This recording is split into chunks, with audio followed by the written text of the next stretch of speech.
Muy buenas noches. Muy buenas noches.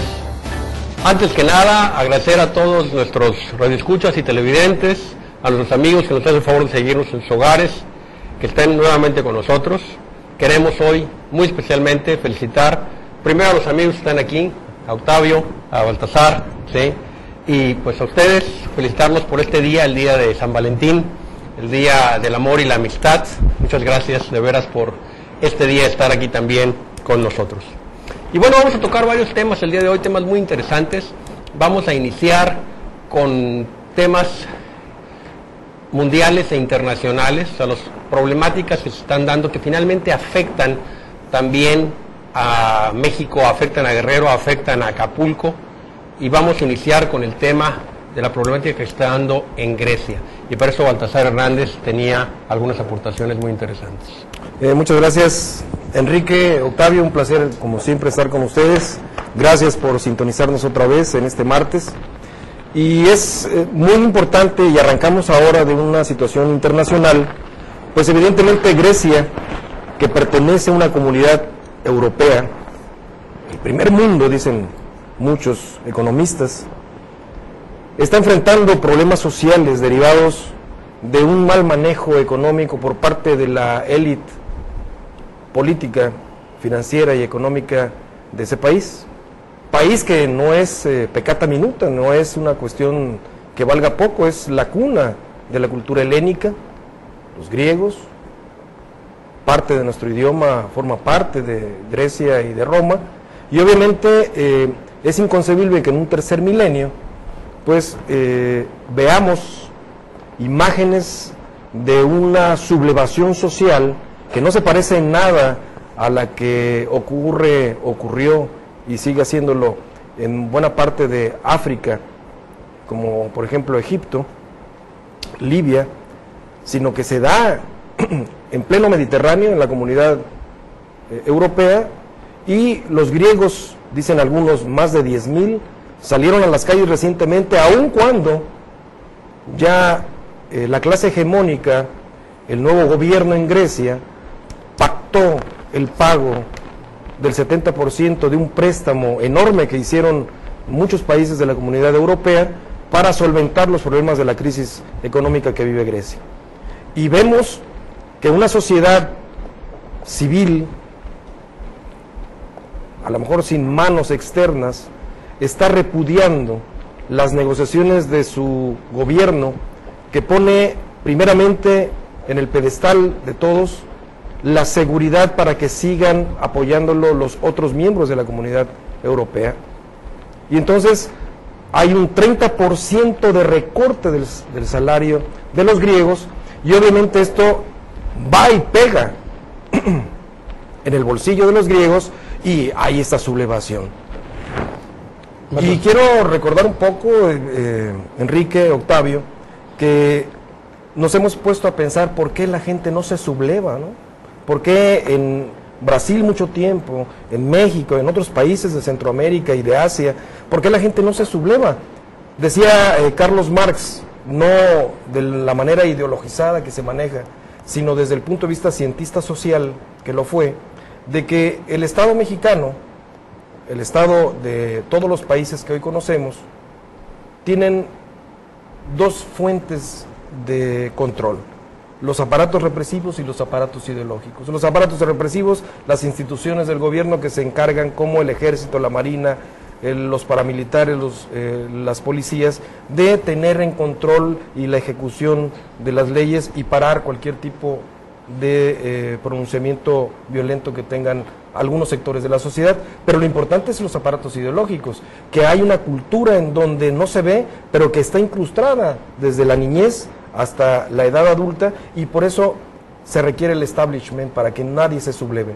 En Grecia estamos viendo una sublevación porque están atacando los bolsillos en primera instancia, están recortando las cuestiones laborales, las conquistas sindicales, y entonces hay una sublevación. Y el reporte que hay y lo que se ve es que los policías están ahí y les están aventando bombas Molotov y otra serie de cosas, pero ellos no reprimen ni matan, como lo hacen otras instituciones policíacas. En el caso de Guerrero, el caso más reciente en nuestro estado, el caso de la escuela de Ayotzinapa, en donde a la mínima provocación las fuerzas que estaban ahí reunidas, los instituciones policíacas, reprimieron y mataron a 2 estudiantes. Este es el problema y yo creo por eso retrotraemos esta situación.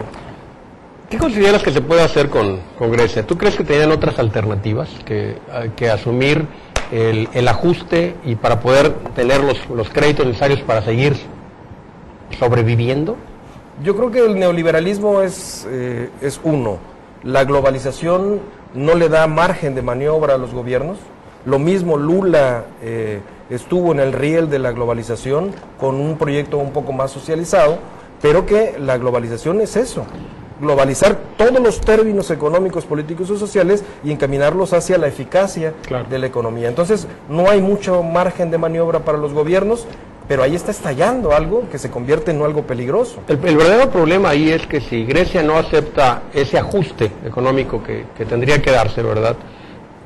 Si se sale del euro, crea un desastre en Europa. Y repercute en Europa y repercute en el mundo y nos pega a todos. O sea, no sería una gripita, o sea, le pegaría al mundo de una forma muy importante. Entonces es importante mantenerla. El problema es que no nada más es Grecia, también España y también Italia han estado gastando más de lo que deben de gastar.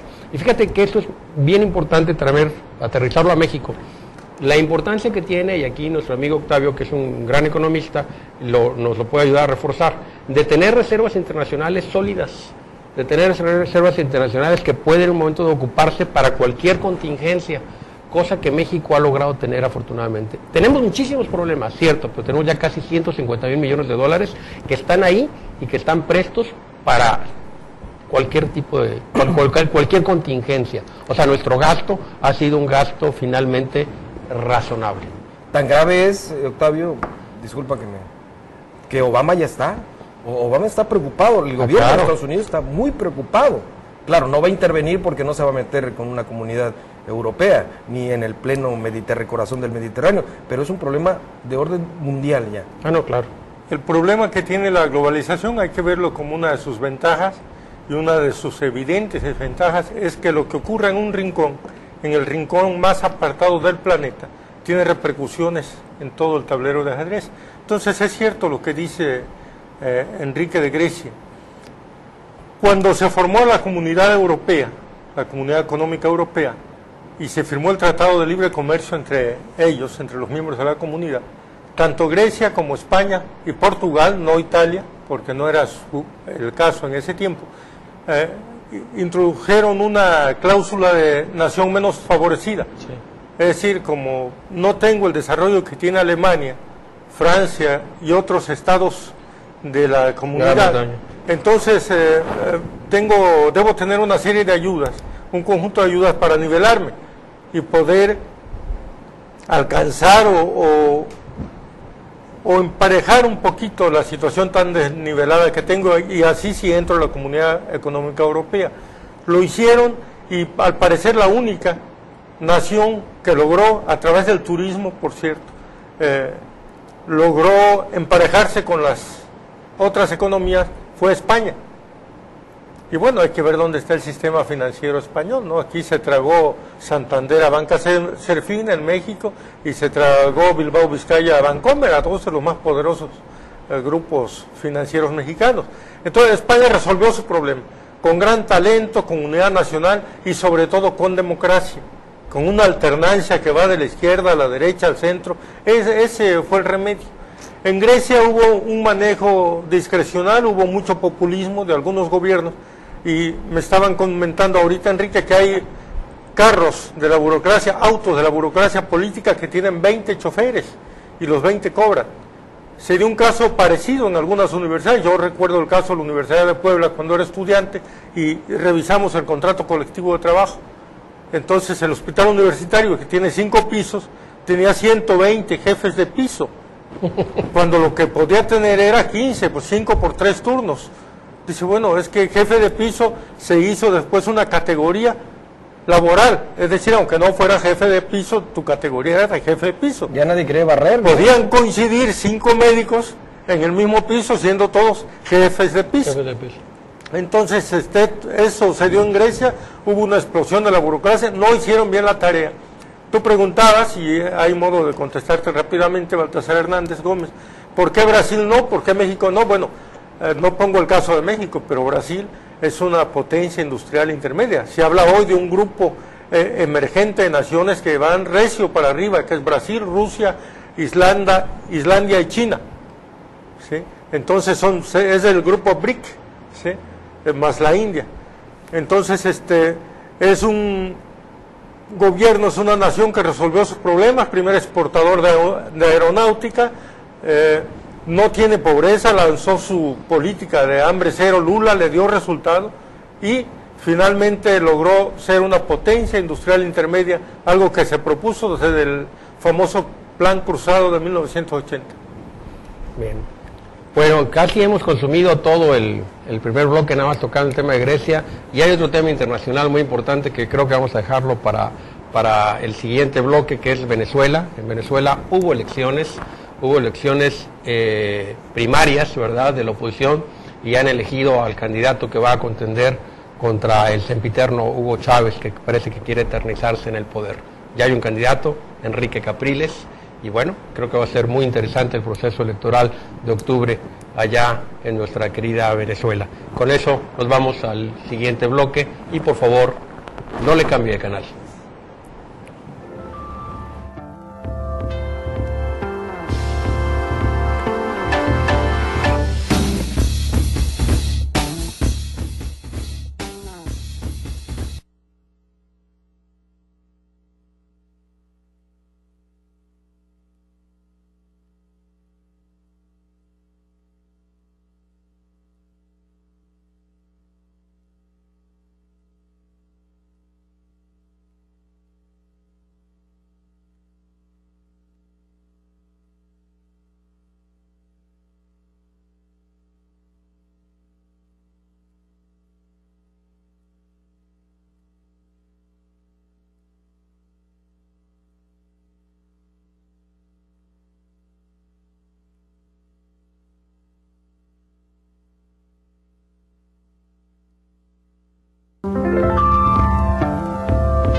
Muchas gracias por seguir con nosotros. Seguimos aquí haciendo un programa de análisis de las situaciones que se dan en nuestro continente, en Venezuela. Venezuela es un país sumamente importante, un país que ha transitado de la democracia ahora a un sistema parademocrático, ¿verdad?, donde hay un jefe de Estado que ya tiene 11 años en el poder, y el día domingo hubo elecciones primarias donde el ganador fue Enrique Capriles. Enrique Capriles, que es gobernador de uno de los estados donde el chavismo, ¿verdad?, donde Chávez Candanga no ha podido penetrar tan fuerte. Tuvo el apoyo de Leopoldo López, ¿verdad?, uno de los precandidatos fuertes también, que declina, y finalmente le ganan al gobernador de Zulia en ese proceso interno democrático. Una gran participación, tengo varios amigos venezolanos del COPEI que me estuvieron reportando el día domingo en vivo de lo que está sucediendo, y bueno, creo que es muy interesante la elección en octubre que se va a dar allá en Venezuela, para saber qué es lo que pasa finalmente con Hugo Chávez. ¿Tú qué consideras? ¿Permanece o no permanece en el poder? Él está haciendo todo para permanecer otros 20, 21 años, ¿no?, según lo ha dicho, y el cáncer tampoco lo ha minado. Hoy resulta que está en la foto, se parece más gordo Hugo Chávez. Pero eso es producto de los medicamentos, ¿no? Claro, es el primer desenlace de las quimioterapias, la pérdida del cabello y el engordamiento después. Entonces, hay que decirlo, es un autoritarismo de izquierda, ha tenido raigambre porque ha resuelto algunas cosas, sobre todo de las clases muy bajas de la sociedad, pero eso es peligroso. Yo entiendo que Venezuela se ha estado polarizando, pero hay que tomar en cuenta un dato importantísimo.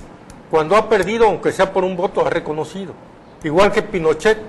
¿Te acuerdas que decíamos, Pinochet hizo un plebiscito y por cualquier cosa le dijo al pueblo que no? Salió en la noche, cuando en el PRI, cuando en México no había democracia, salió en la noche el dictador sanguinario Augusto Pinochet a decir que me han derrotado en las urnas por cualquier cosa, por el 1%. Una sociedad muy dividida. Creo que es lo que está ocurriendo en Venezuela. Se está dividiendo mucho el asunto, no debe preocuparnos si hay democracia. Sí debe preocuparnos si alguien quiere burlar la voluntad porque tiene el ejército, porque tiene las milicias. El verdadero problema ya, Octavio, es que en las últimas elecciones parlamentarias el 52% de los votos lo tuvo la oposición, y pese a eso hizo una redistribución de tal forma de que la mayoría de la Cámara está integrada por el partido oficial, por los chavistas, por el PSV, que ahorita la verdad que es molesto, ¿verdad?, la forma en que están atacando al candidato, a Capriles, Enrique Capriles. Él es un hombre soltero de 39 años y le están pegando por ese lado, por la falta de la primera dama y sobre la posibilidad de que tenga una preferencia alternativa.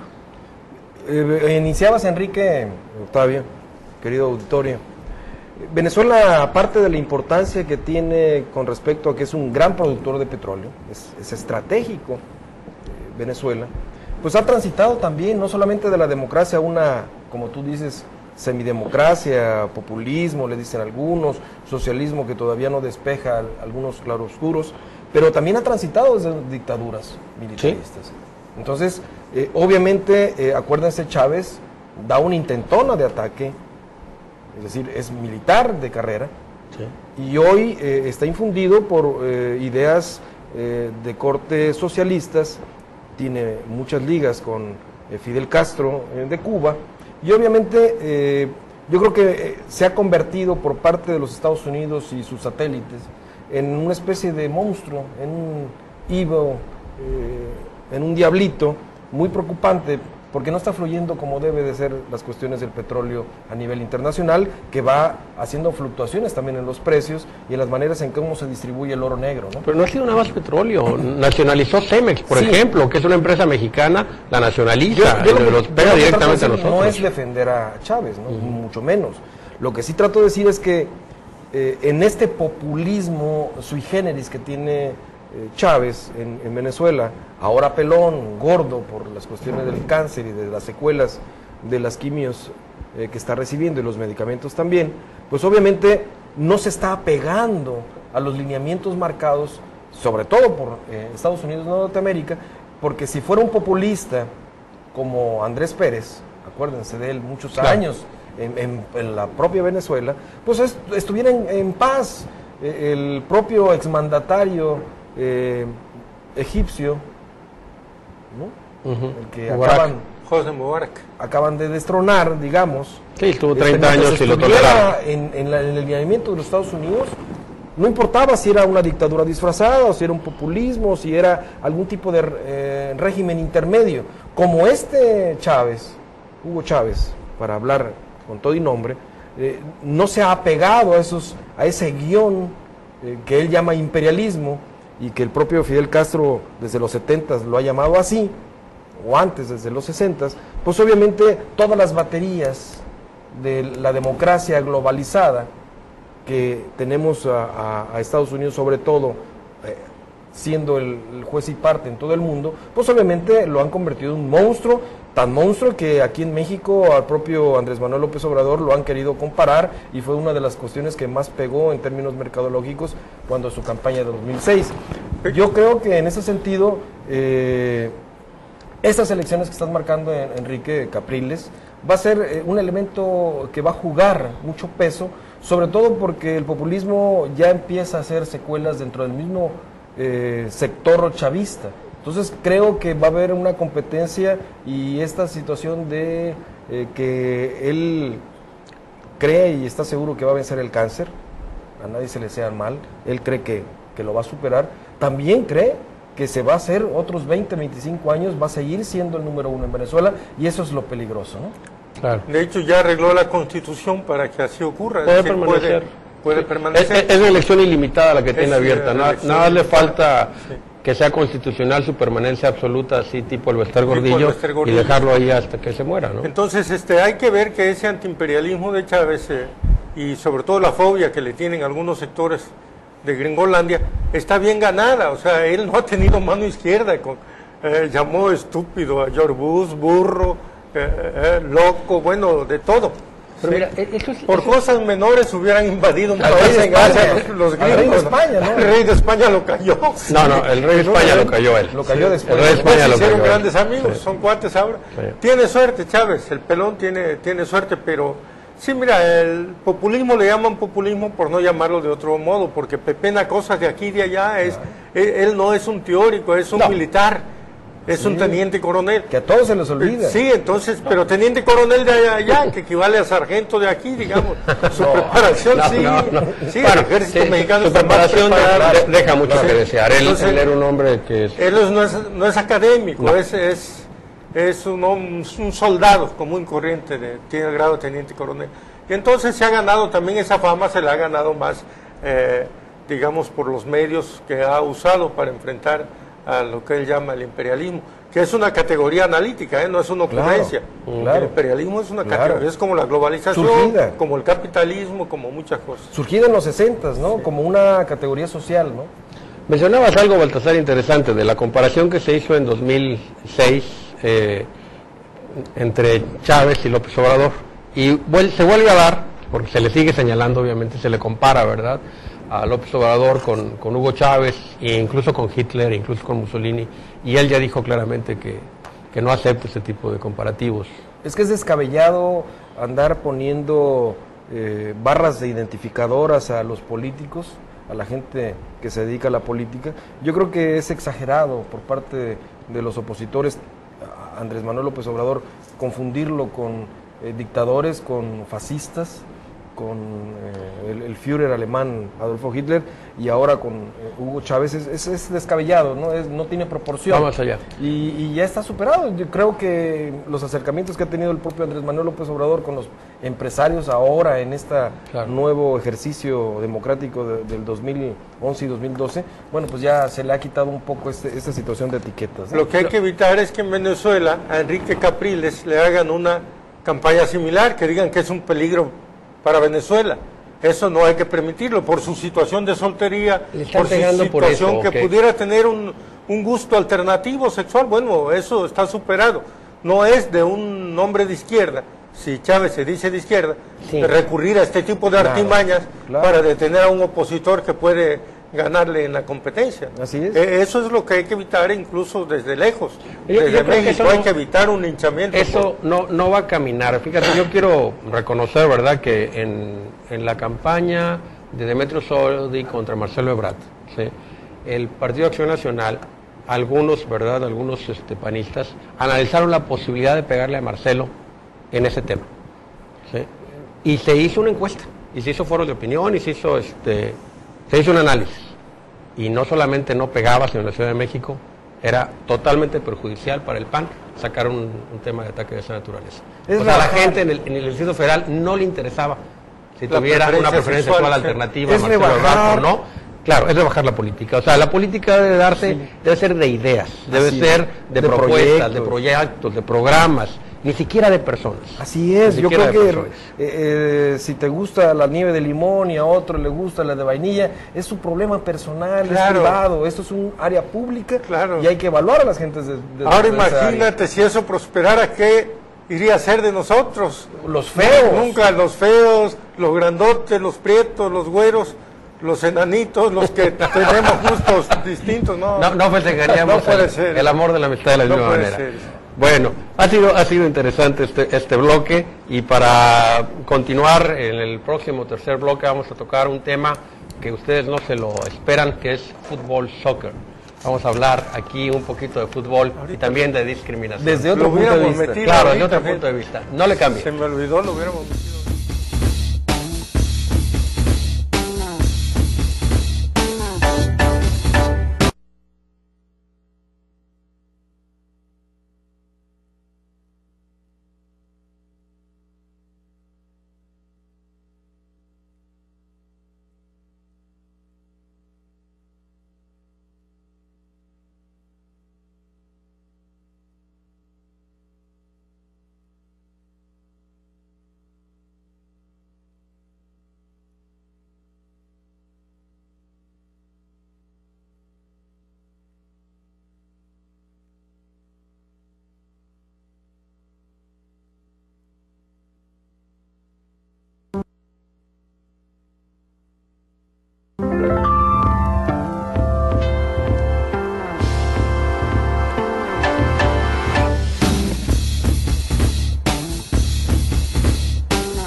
Gracias por seguir con nosotros.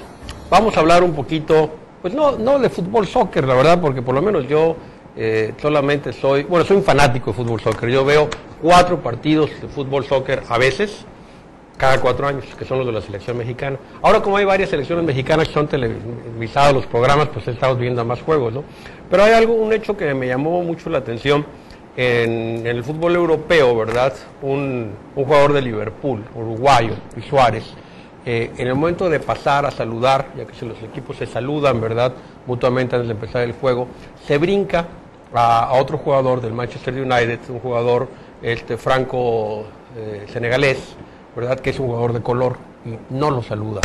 Y bueno, en pleno siglo XXI, el que todavía existe tipo de discriminación, creo que es algo grave y que sí vale la pena comentar. Yo iniciaría de manera muy enérgica que el fútbol no es una isla en la sociedad. Eduardo Galeano, un gran cientista social sudamericano, retrata en uno de sus libros el fútbol como un fenómeno eminentemente social. Claro. La cultura de masas, la psicología de las masas en un terreno en donde se llama fútbol, en este caso, que es el deporte no solamente nacional, dicen en México, sino en todas las... Es el deporte mundial, ¿no? Ha habido hasta guerras por el fútbol. Sí, soccer. Entonces, retomando esta idea de Eduardo Galeano, el fútbol refleja las condiciones que se dan en una sociedad. Recuérdase que durante la Edad Media hasta la Edad Moderna, la movilización social se daba a través del estatus que daba pertenecer a una casta, claro, o no. En India las castas todavía sobreviven por una cuestión religiosa, pero en la modernidad, por ejemplo, hay una movilización por el conocimiento, es decir, por acceder a las instituciones de educación superior y demostrar capacidad para desarrollar un trabajo. El fútbol, el box, por ejemplo, y otros deportes, en Estados Unidos el básquetbol, que me llama mucho la atención, crea una movilidad porque ingresan las personas que no tienen capacidades académicas, ingresan por las actitudes y las aptitudes que tienen, sobre todo en las cuestiones del deporte, ¿no? del físico y de los movimientos que hacen en cada una de sus disciplinas.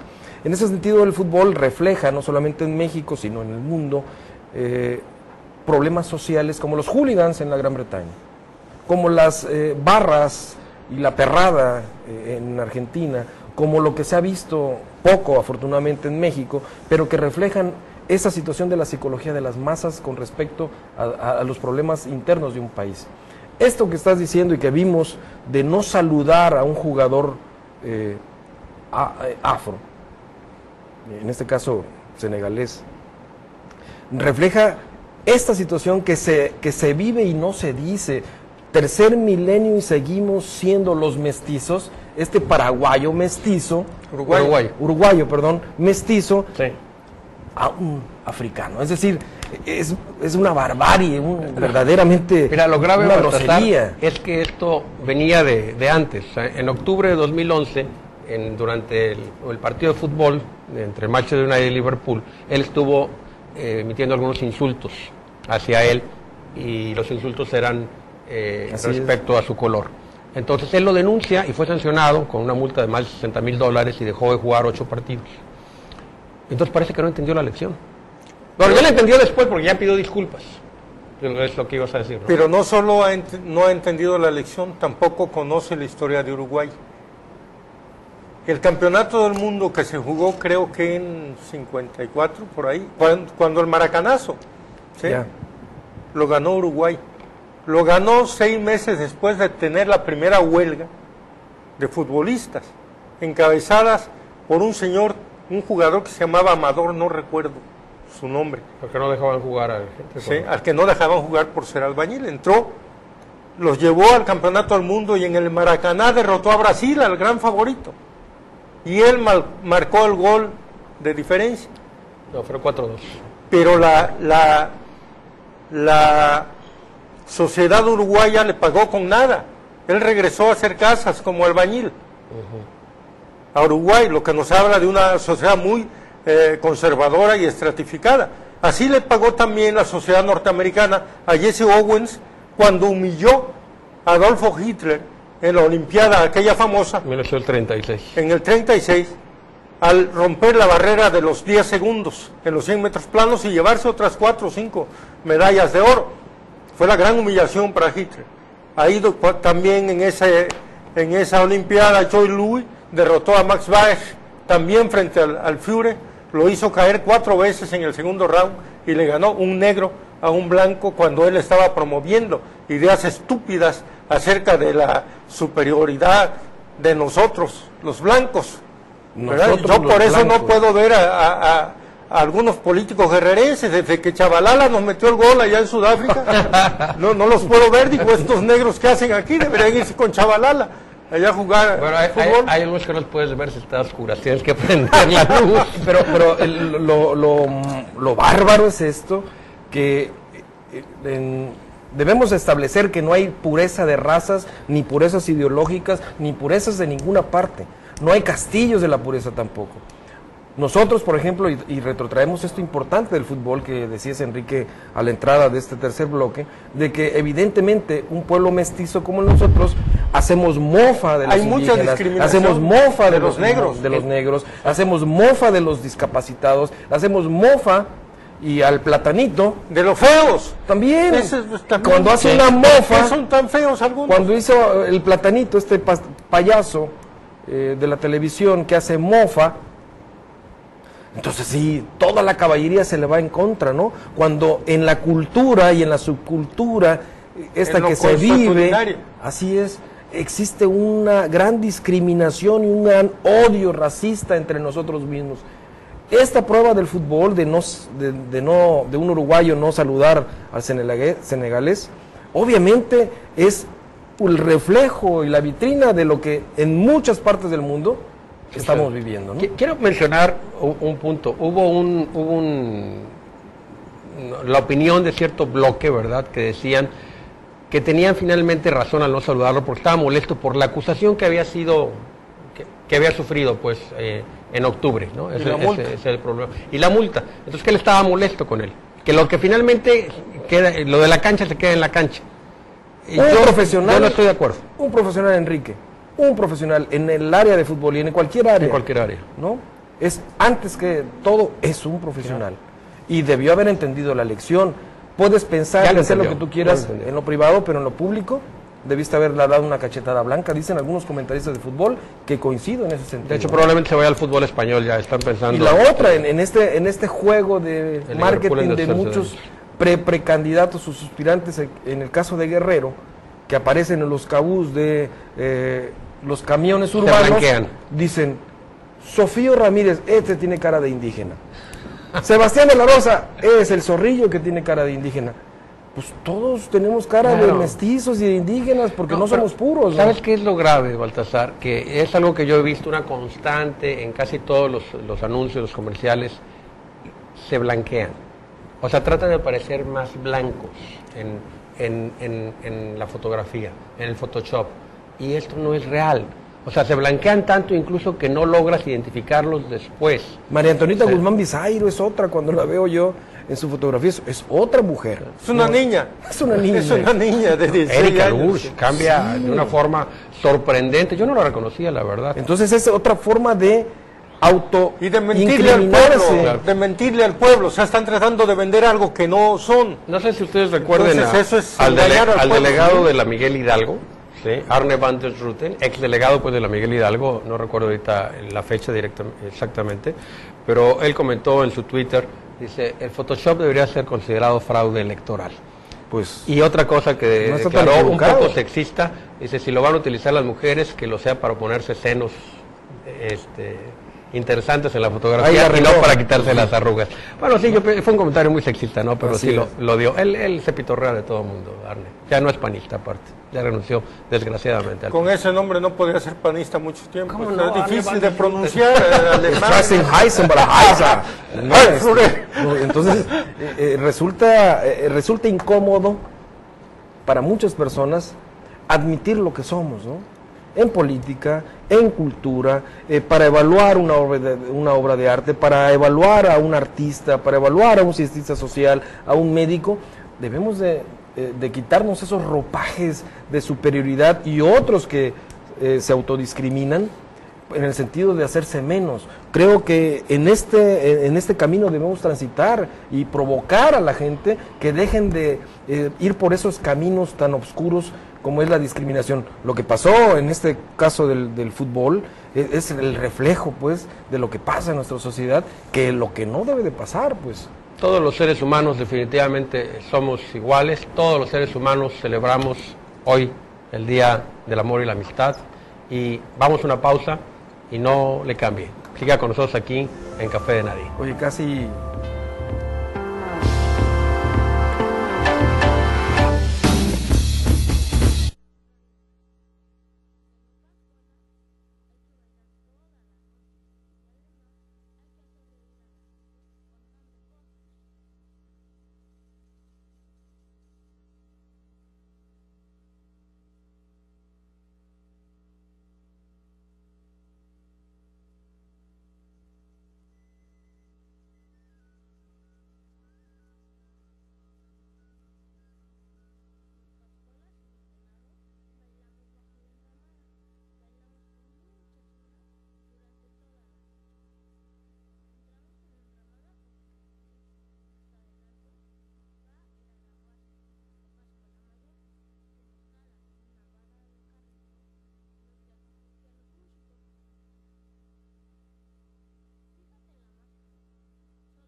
Vamos a recordar el día de hoy, el 13 de febrero se cumple el aniversario del nacimiento, del fallecimiento y aparte su aniversario de bodas de Ignacio Manuel Altamirano, y quisiera recordarlo con una de sus citas.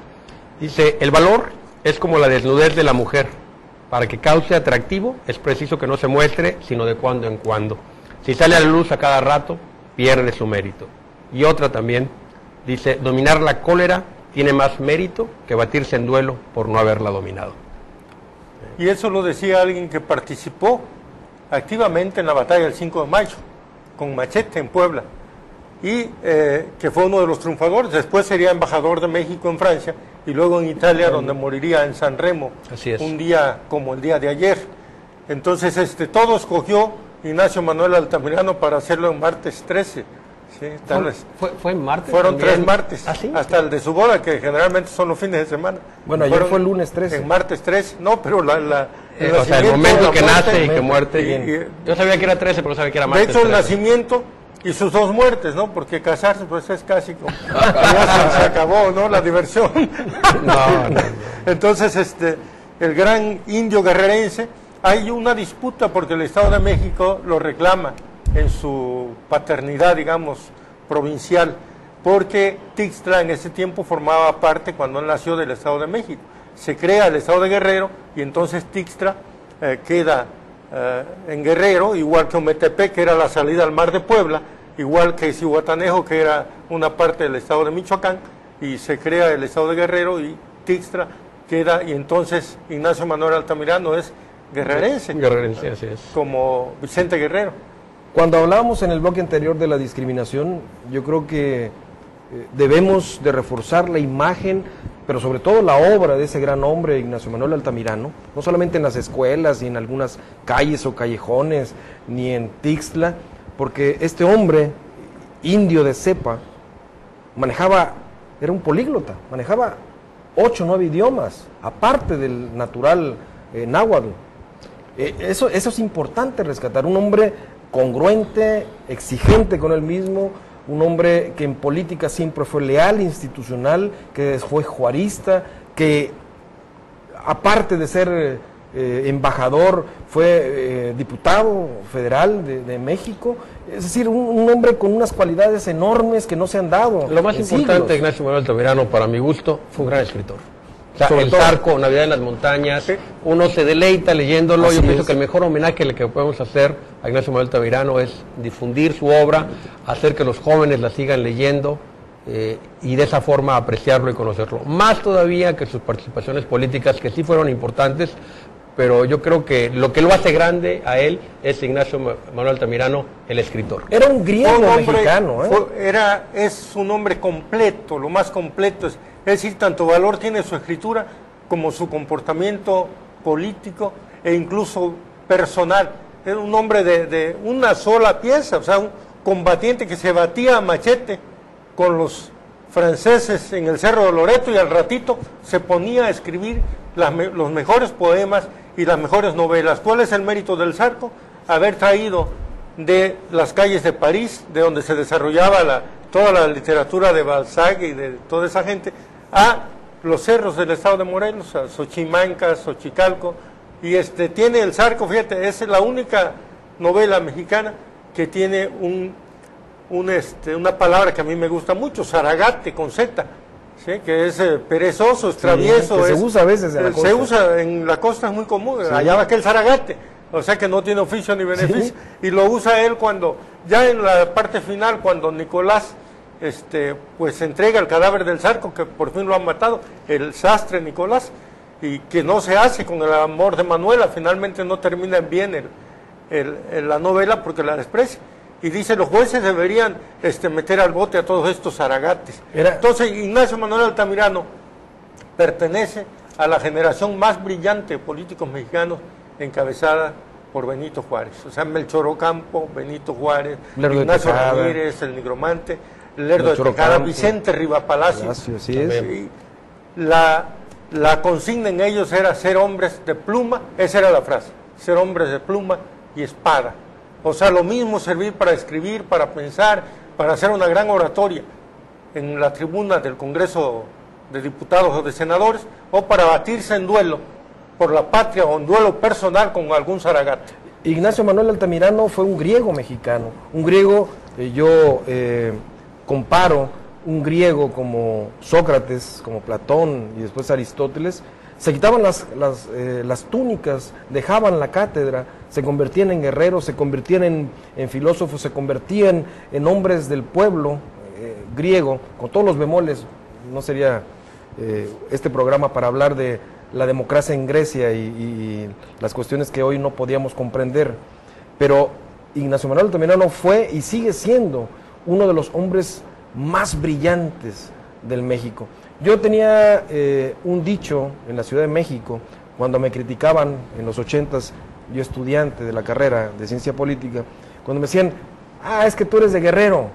Y le dije, fíjate que en Guerrero el más cobarde se llamó Vicente Guerrero y el más tonto, Ignacio Manuel Altamirano. Los dejaba callados, claro. Porque las nuevas generaciones han perdido la brújula en ese sentido de lo lúdico que es leer, de lo lúdico que es saber de la historia, y Ignacio Manuel Altamirano debiera estar de verdad en una marquesina, no solamente puesto en una calle o en una plaza, sino puesto como uno de los grandes, no solamente héroes, sino hombres de todos los tiempos en México, ¿no? Está en la rotonda de los hombres ilustres.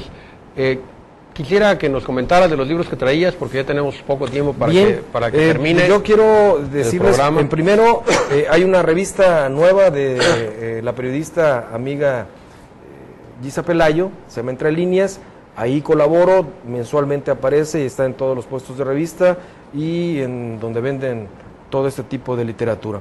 Acaba de salir este libro, se llama Medio Ambiente, Sociedad y Políticas Ambientales en el México Contemporáneo. Sale una colaboración, este es un libro, es una compilación, sale el libro, ya está a la venta en todas las librerías en México. Estuve colaborando, fuimos 3 guerrerenses que estamos colaborando en este libro que edita la UNAM, el Politécnico Ipurrúa, y es mi amigo Naú Silverio, Niño, Miguel Rodríguez y un servidor, Baltasar Hernández. Y quiero recordar que estos son 2 libros que edité en 2008, Tácticas de Poder, Ser hegemónico sin morir en el intento, y Samurái moderno, Vivir sin hacerse el harakiri. Estos 2 últimos ya los leí, me hiciste el favor de obsequiármelos hace ya algunos meses y son muy buenos y los recomiendo ampliamente. Enrique, tú eres mi amigo, gracias. No, me paso comisión de las ventas. Ojalá. ¿Tenemos tiempo todavía para tenemos poco tiempo. de la matanza de San Valentín? Bueno, sí, íbamos a hablar también sobre el día de San Valentín, ¿verdad? ¿Cómo empieza, verdad? ¿Cómo empieza este festejo, ¿verdad? Hay quien piensa que es una festividad norteamericana totalmente y como para vender nada más, ¿verdad? Curiosamente, el 53% de las niñas dicen que si no reciben regalos el día 14 cortan al novio, ¿eh? Sí. Y curiosamente, nada más el 1% de las personas mayores de 50 años hacen algún regalo el Día del Amor y la Amistad. Yo voy a estar en ese 1%. Yo también voy a regalar algo. No, que no se dejen con esta ridiculez. Yo le digo a mis alumnos en la universidad. Todos los días son días del amor y la amistad. Todos los días, ¿no? Son días del amor y la amistad. Díganselo a su novia, a su hermana, al amigo. Fue San Valentín el que empezó esposa, la tradición todos amorosa. los días. Esto empieza así, es en el siglo III aproximadamente. Es un obispo de Roma que sigue casando, aún en contra de la voluntad del emperador, el emperador Claudio, que era en ese tiempo. Claudio II. Él no quería que se casaran los jóvenes porque esa forma los hacía menos propicios para la guerra, y él los sigue casando. Finalmente, pues acaba siendo encarcelado, martirizado y muerto un 14 de febrero, que es cuando se celebra, la Iglesia Católica celebra su día, ¿verdad? El día de San Valentín. No pueden estarse con la esposa porque pues eso lo hubieran dicho a Demi Moore. Tuvo un marido muy joven, se la acabó y está en el hospital, creo, hasta la vez, ¿no? Entonces, ¿cómo crees? Mi ídolo, Demi Moore. Bueno, pues ha sido muy agradable estar con ustedes este día, el Día del Amor y la Amistad. Tuvimos también el fallecimiento de una artista que por lo menos nuestra generación la vivió y la disfrutó, ¿verdad? Si pudieran ahí en la cortinilla poner una canción de ella sería excelente. Murió Whitney Houston. De las mejores voces norteamericanas, de las mejores voces internacionales, Whitney Houston.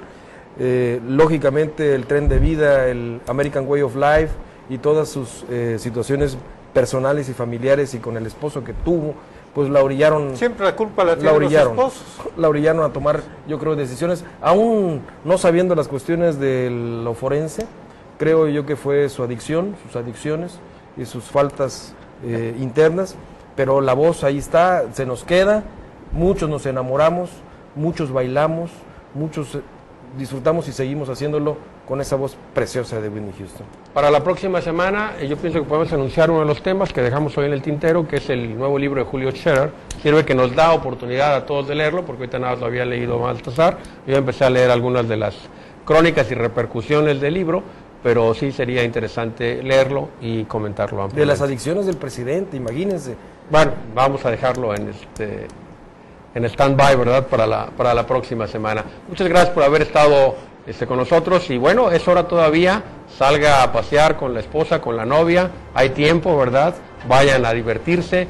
Hoy 14 de febrero es un día para estar unidos, para estar también en familia, para hablarle a los amigos y un gusto estar aquí con nuestros amigos. Octavio, Baltasar, Enrique, feliz día de la amistad. Igualmente.